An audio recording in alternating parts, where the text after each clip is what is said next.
Hey, what's up? Welcome in to Let's Rage Coogs. Dayon Dunlap here alongside Chris Gardner as the Cougs got a very impressive win over UCF 57 to 42, getting a second consecutive win. Thank you guys for joining us here on Let's Rage Coogs. We'll jump right into it.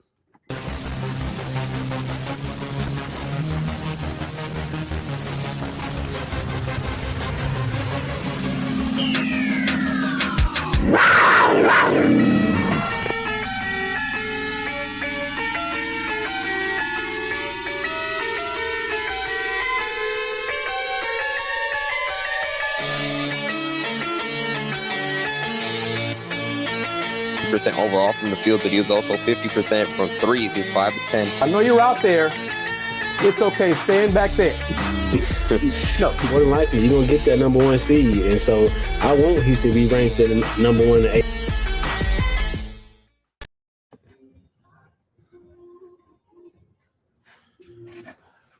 What's up, Chris? Dayon Dunlap here and Chris Gardner. Let's Race Coogs. Another impressive victory. Chris, what stood out to you in today's game? Defense, brother. Defense. You know, I'm old school. It was one of my media buddies said the game was ugly. It got ugly because all the fouls being called.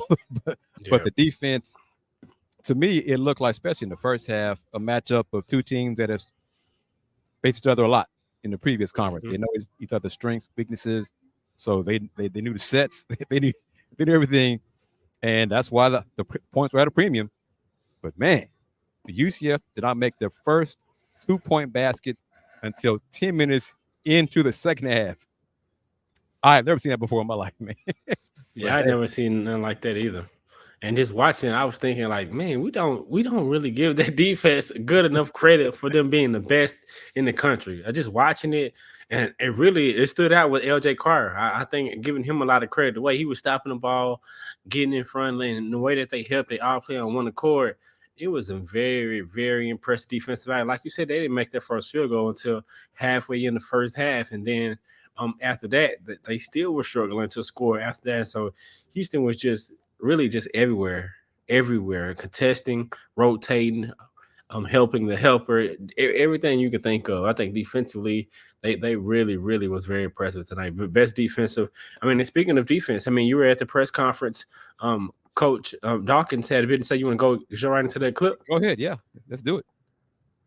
All right, let me see.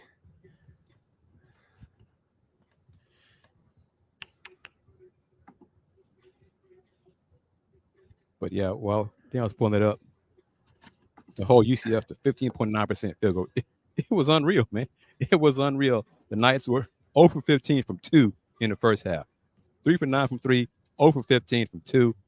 They missed, I think, their first 3 twos in the second half. It was just, we were just waiting. Will they make a 2? And they finally made a 2-point basket. Insane. Can you see this?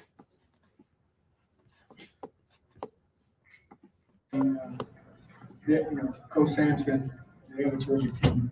I thought they played really good basketball. I thought they were phenomenal defensively. I've played against them a number of years, and I've seen some terrific defensive teams by Houston, but I don't think I've seen one defend as well as I've seen this team right here defend for 40 minutes. They did a terrific job of taking us out of things that we wanted to do, and so we have to learn from this experience and grow and move forward to our next opponent.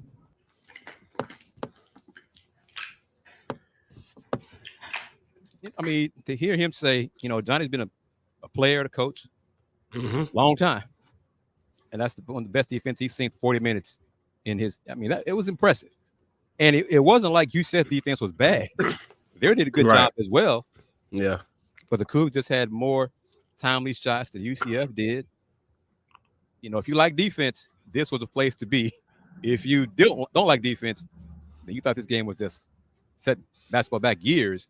But personally, I enjoyed the hell out of it. So I enjoyed it too. And then just speaking of offense, putting the ball in the hole, because that's the name of the game.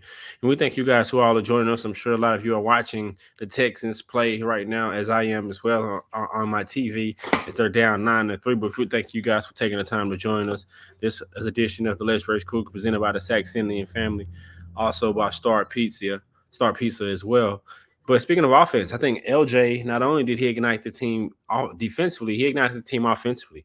I think that energy from the defense led into him. He knocked down his first shot and then got one off the dribble. And it just seemed really settled. I mean, settled into the game. I think being at home really, really played him well. And just shooters, getting that comfortable, being at home, shooting at your home rims. And I really like what I've seen from Jamal as well. I think how I talked about last week, him being aggressive. I think he was aggressive just as he was last game and getting to certain spots and being a threat to score inside the paint, and which opened it up from he was starting making so many beautiful passes for whether he's kicking out for 3 years or to the big man or JVA had a really good game. But what did you see from LJ out there tonight? LJ was 4 for 10 from 3, and he was aggressive. He still didn't get to the line like you and I want him to do. He was aggressive with his shots. And that's one thing Coach Sampson said after in the press conference, that he liked LJ's aggressiveness, looking for shots. And Coach said a couple times LJ's shots may have been questionable, but Coach said he didn't mind because he was being aggressive. Yeah. So that's one thing I think Coach has he trusts LJ. We've touched on it in previous shows about maybe Coach trusts certain players more than others. But some of those players today, Malik Wilson played, got some run. Well, Ramon Walker got some run. So that was good. Emmanuel Sharp got in foul trouble. He ended up getting a tech for his 5th foul as well. But also Juan Roberts, he aggravated his right knee. He took 2 free throws early in the second half and then sat down the rest of the game. He had a knee pack, ice pack, some new kind of ice tech thing that John Houston may have put together on Juan's knee for the entire second half. And that's why you saw Ramon Walker play more. Before we get into you can't tell real quick, I'm still at Petita Center. Women's team, U.S. women's team, and Oklahoma are warming up. So the music just started blasting for a game that starts at 6 o'clock. Yeah, before we get into some of the role players and the bench that contributed, what did you see from JVA? Me and you are both big, huge fans of JVA. Have been looking for him to stack up those good games ever since he did to start off conference play. And he's done that consecutively, game after game. I think they're 5 games inside the conference now, 4 or 5 games. 3 and 2. 3 and 2. 5 games inside the conference, and he's played pretty well 5 games in a row. What did you see from him out there today? He's playing well. He blocked some shots. He altered other shots. I forgot to send this as well, but one other thing Coach Dawkins said is he credited JVA for his length. And he said, Coach Dawkins said, they list him at 6'8". He seemed like he's 7 feet because he's tall and his arm is so long. So he altered a lot of shots, and he's just part of the development. And he saluted Coach Sampson as well for Francis' improvement in his career. We got the other clip that also that you seen. Yeah, it's real quick. It's a very quick clip. We'll get right into it real quick. Go ahead, Chris. Jay, how do you feel you're getting better defensively? Is it more relaxing now? The game's kind of slowing down. It used to be like super fast, and I really couldn't keep up. But now it's it's starting to slow down a little bit. Yeah, what he said was the game is slowing down for him, and he admitted later on in the press conference that he was nervous earlier in the season, and he's less nervous now. He's playing more comfortable, more confidence. So as you said many times in these shows, and as players, as they get older and more comfortable, the game begins to slow down for them. And that's one thing JVA said, that the game has begun to slow down for him, and things are not coming at him as rapid pace, and he's adjusting quicker on the fly. Yeah, and he looked comfortable, and that's a good word to use. Just speaking of how he said the pace has slowed down, and you could tell one time he got the ball off of, I think, a pick and roll.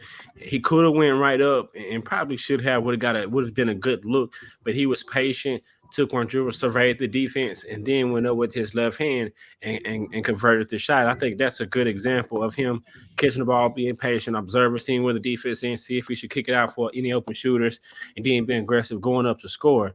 And I think he and J1 really started the game off really well, especially with J1.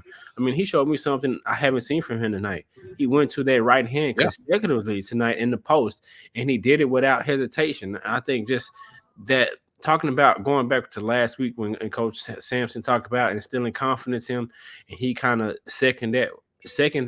I think that shows tonight. I mean, him going to that right hand, having the confidence to go to it. They work on it day in and day out. Left hand, right hand, and he's a natural left-handed player. And the scouting report is he wants to get to his left hand, and they were intentionally sitting on it, and him went right to the right hand twice, which if he can keep putting that on film and keep developing that at an alarming rate, I mean, he can really play professional. I really love the expansion of his game. Still waiting on him just to show that mid-range jump shot, just to show that he can do it. But I really like the expansion and developing his game, going to the right hand and all he brings. I do see the comment as well.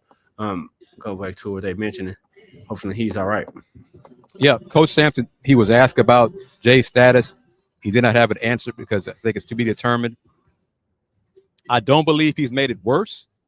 I didn't see if Jay banged knees with anyone because he got fouled, went to the line, and then after those 2 free throws, he was done for the game. So I don't know if it was because he landed wrong, someone hit his, knee, thigh, whatever. But the team won't practice very much, especially these next few days, because they go to Provo and play at BYU on Tuesday. So they get there on Monday. They're going to do like a walkthrough on Sunday.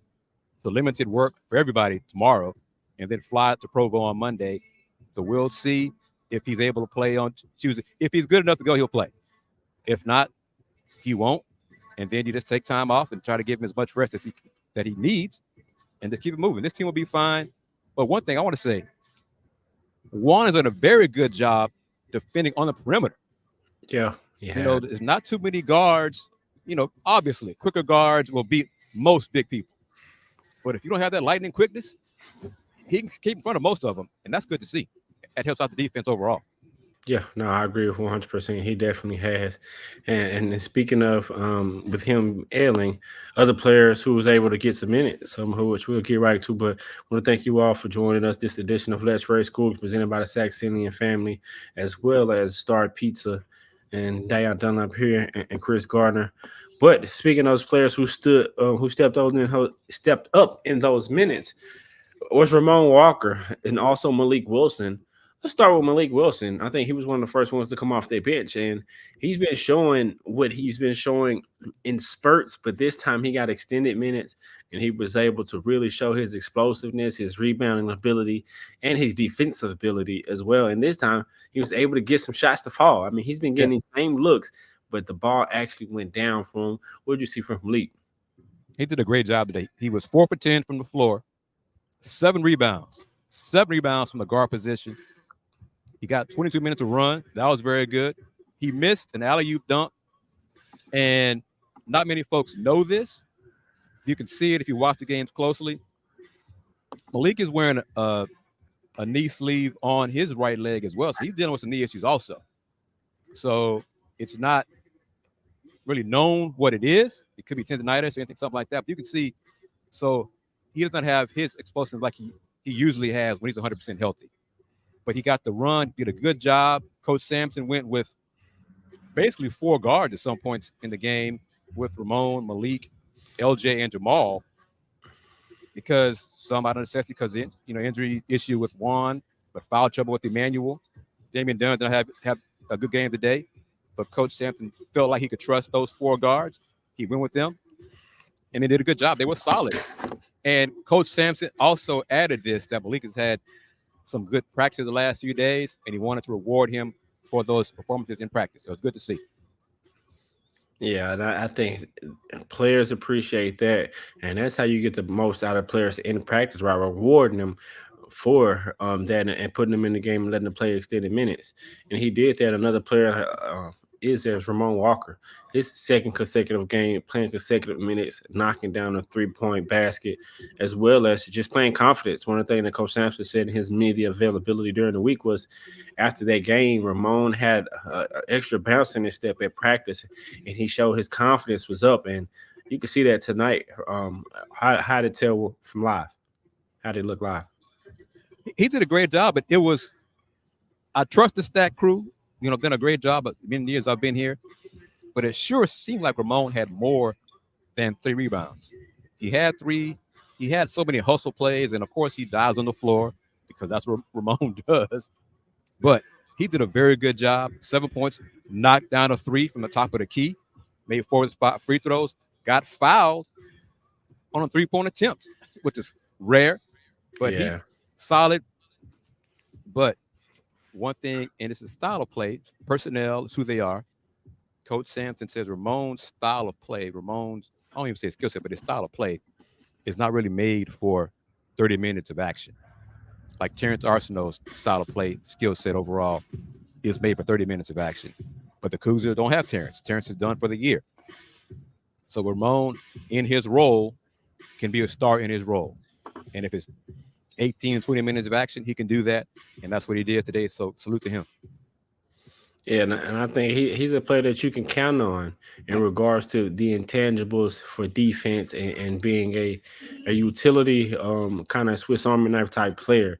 And if he can consistently show that he can stretch the floor and knock down that 3 and be a threat from outside and just offensively as well, because he has the strength to finish through contact and defend bigger players. And so I think with that, he can be a player that Coach Sampson can lean on a game-to-game basis with Malik Wilson and Damian Dunn. Damian Dunn, they really have a big game because of Malik Wilson. Ramon kind of played a lot of those minutes, but still to see you to have that depth and have the plethora of players to know that they in any given game they can be counted on to have the impact and to have the ability to let their talents speak for themselves and impact the game.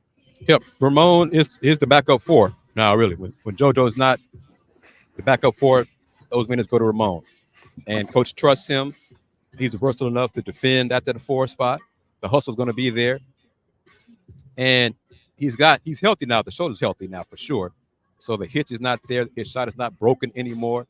So if he can become a reliable, not looking for him to become a gunner or a go-to scorer, but it's a reliable 3-point threat, that helps the offense. Another tool in the bag for Coach Sampson. And for some people who may be, I don't want to say casual fans, may not be aware of what you just referenced of him being kind of like the backup 4. That's because Coach Sampson referenced earlier during the week that he's like JoJo, more comfortable at the backup 5 spot to where he doesn't have to defend certain coverages. Just kind of paraphrasing what he said, but he said he liked JoJo more at the backup 5 spot. So therefore, Ramon can have more of those backup minutes at the 4 spot. And so, and I like that. I like that versatility, especially like you said, if he can just show that he can be a consistent threat and have an ability to make those shots on the outside, it only help them be more versatile going forward. And to add to what you just mentioned, how Juwan Roberts is much more comfortable, experienced veteran leadership as well, but been in the program a long time. You see how he's much more comfortable on the perimeter defensively. Compare that to JoJo Tugler. You see JoJo Tugler is nowhere near as comfortable on the perimeter defensively. It's going to come with time. So until that time comes, Ramon Walker will be that backup 4, JoJo will be the backup 5, and you can still see the potential there. JoJo stay out of foul trouble. You can see what he can do. We'll see what he does on the road because he has not played well yet, on the road in Big 12 play yet. He's 0-2 so far. We'll see what he does Tuesday against BYU. We know everyone is following this Houston, Texas football playoff game, divisional game against the Ravens, as they got a punt return for a touchdown. Tied 10-10 now in Baltimore, 4:17 left here in the second quarter. Appreciate you all for joining us here on this edition of Let's Rage Coogs, as the Cougs got a very impressive win over Cincinnati I mean, excuse me, not Cincinnati, Central Florida. Central Florida at home. And Central Florida is a very tough team. They've beaten Texas at home. Both of their conference wins are over Texas and Kansas. Yep. And that's impressive. And so I think they're going back home, and they'll have, of course, like every game is a tough team. How about the depth of the Big 12? We was kind of talking about that in our group chat. How about the depth of the Big 12 and how many teams on a game-to-game basis you can actually lose and your net ranking improve? Yeah. I mean, the last 24, 36 hours, bracketology, 3 different people I trust have 10 Big 12 teams in the tournament. 10. The minimum is 8 that I've seen. So between 8 and 10 Big 12 teams right now, men's teams are projected to be, and it's projection, of course, projected to be in this year's NCAA tournament. That's so impressive. And it's a grind. You know, Coach Sampson said it, touched on it. Folks who cover the league say it often. This is a gauntlet to win games in the Big 12. It's taxing. It's tough to do, whether you win at home, the road. Take it and move on and be glad you got that dub. Coach Dawkins, he said, hey, this is a tough league. It's the best basketball league in the country. Salute to all the team, the coaches, the commissioner, everybody who's made it so. And we're getting better day by day simply because of the competition we face game in, game out.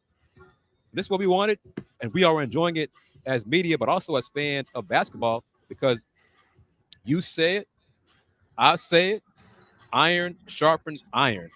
And this is just so much iron in this league. It definitely is. You see this comment right here, West Virginia up against Kansas right now.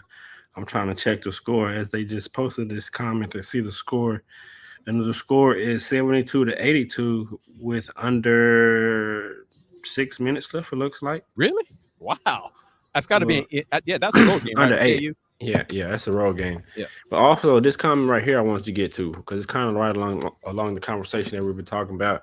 Defensive clinic, of course, Houston did, and defense travels. There's one thing on the road where you may struggle on missing shots and may not be able to shoot lights out or shoot an efficient percentage like you would at home.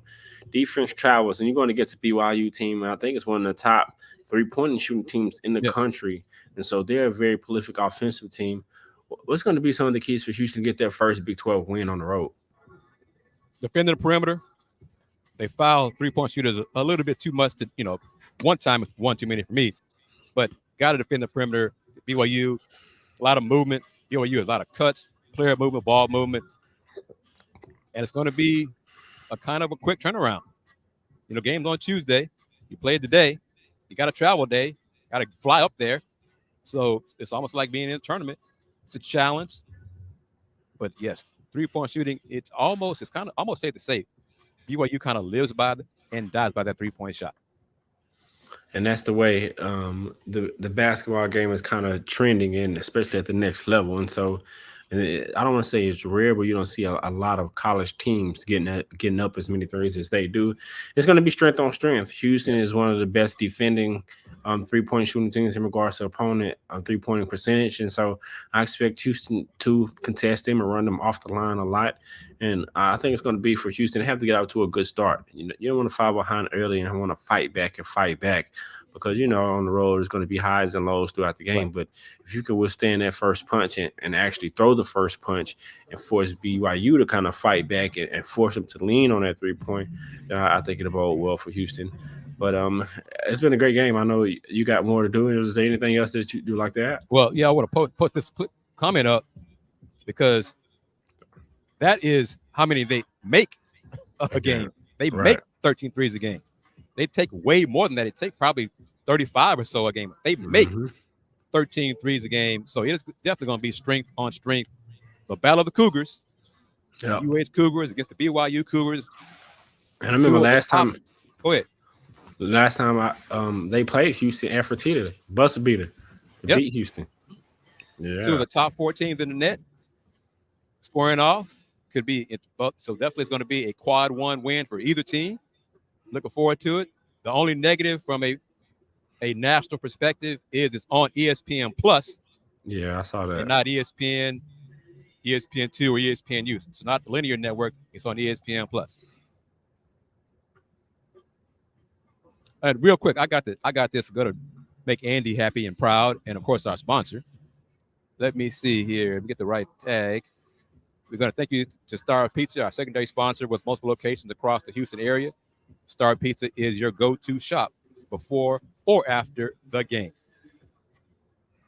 And Andy may join us in the closing moments. He's doing his teacher duties today, so, take care of that. So if possible, he'll join us. But we won't be very much longer because, as you can tell, maybe, I'm still at Fertitta Center getting ready for the UH women's game against Oklahoma. Big 12 game. We'll see.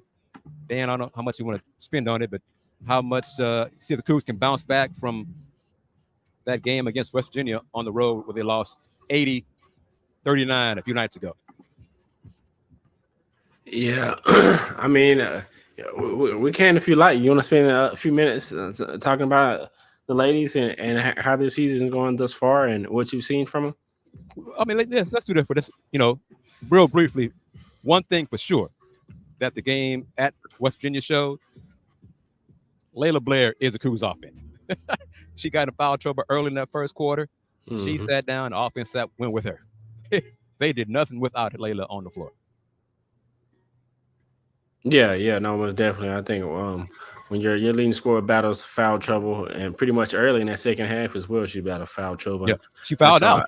Yeah. So I mean, that was definitely tough. And then some good looks, but they honestly just weren't fouling. But I think they're so good in regards to defensively, but the name of the game is putting the ball in the hole. And I think that's what's plagued them time and time again this season. You can get all the turnovers, you can get all the steals, and post all the defensive stats that you want.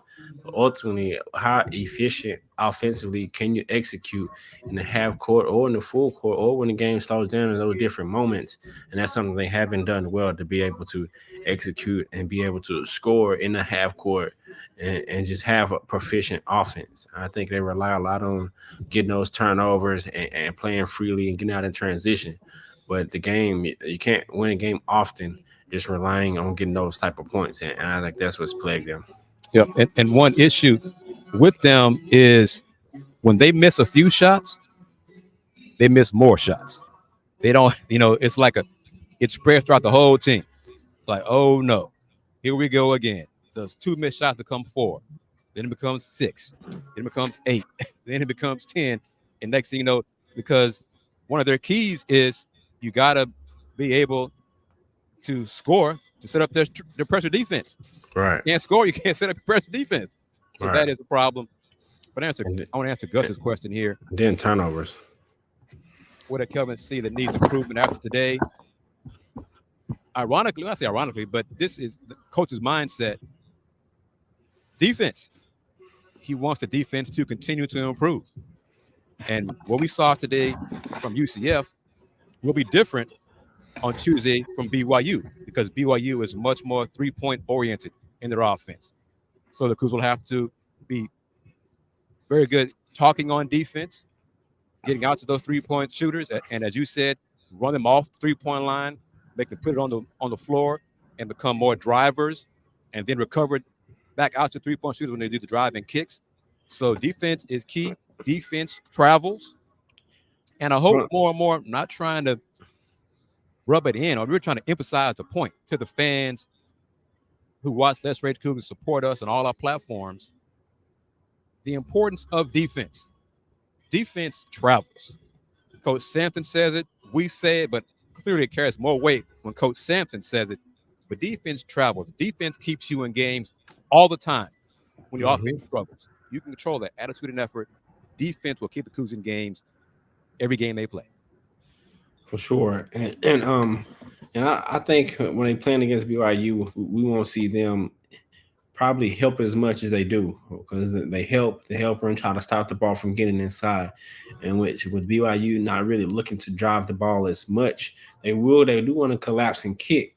But I think with Coach Sampson's staff being aware of that, they'll look for those players who may get beat off the initial dribble, for those wing players to not help as much off the wing, to not give up some of those empty looks and force them to drive the basketball and finish over the shot blockers, whether it be J1, JoJo, or JVA. And that's one thing, you know, if folks who watched the game today were able to watch the game today, one of the minor negatives is there were a few times when the Cougs got beat off the dribble individually. So that's one thing. It took bad angles, went for pump fakes, things like that. Just clean it up, continue to improve, and continue relying on your defense improving game to game, and this team will be fine.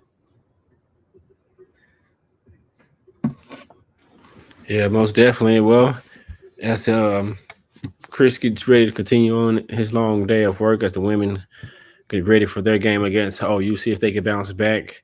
You all know it's following Houston Texans, just 10-10. With just around 2 minutes to go, Texans have the ball just on their 24-yard line, facing a 3rd and 13. But we appreciate you guys for joining this edition of Let's Rage Coogs, presented by the Saxenian Family. Chris, you want to give the ad read again one more time? You just got for it. pay the bills. This is a good point from Gus as well. BYU does like to draw fouls. So the Cougs young players got to not get those pump fakes, stay on the floor, and not foul jump shooters. Please, please, please do not foul jump shooters. That is one of my pet peeves. Do not foul jump shooters. But yes, Star Pizza, once again, thank you to today's secondary sponsor, Star Pizza. With multiple locations across the Houston area, Star Pizza is your go-to stop before or after the game. Be sure to stop by any of their locations every Tuesday during lunchtime for an all-you-can-eat pizza buffet. Star Pizza, as always, has free delivery since 1976. Well, that's going to do it for this edition of Let's Rage Coogs. The Houston Cougars got the win, excuse me, over Central Florida, 52. And the score wasn't as close as the game wasn't as close as the final score indicates. Houston really dominated. It got close because, let me pull it up real quick. UCF 7 for 44 from the floor, 4 for 21 from 3, but they went 24 for 33 from the free throw line. So if the refs would not have called it so tight, UCF would not have scored 42 points. Their team low in program history was 38. We were wondering if they would get to 38, and they finally got to it with 4 or 5 minutes left in the game. But yes, the Cougs offense had one last drought, which allowed UCF to pull within 15. But even at 15, there was no concern about the Cougs losing this game. UCF, they could make a shot for anything. So if it wasn't from the free throw line, they did not score. Most definitely. Chris, you want to let the folks where you can be found at? Thank you, brother.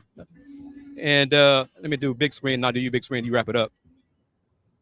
I am Chris Gardner of the Houston Round Ball Review. Thank you, everybody. Thank you for watching this edition of Let's Rage Coogs. Andy Yanez was doing, I think, teacher certification today. That's what he's doing. That's why he's not able to join us today. But you can follow me on Houston Round Ball Review on TikTok, Instagram, Audible, Threads, and of course, subscribe to the Houston Round Ball Review on YouTube. Hit that like button so you can receive notifications when new shows are posted. There'll be a football Texas recap after the game on the YouTube channel of Houston Round Ball Review. So as always, never forget, as Dayon likes and enjoys, and it's my tag, my phrase, the Houston Round Ball Review since 1994, local name, global perspective. And I'm Dayon Dunlap. You can find me on all social media platforms like it shows right under my name at Dayon Dunlap. Appreciate you all for joining us here on this busy sports Saturday on the weekend where you guys can be anywhere, but you were right here tuned in with me and Chris. And shout out to our brother Andy, of course, like Chris mentioned, taking care of his teaching duties. But another dominating win for Houston Cougars. And as always, go Cougs.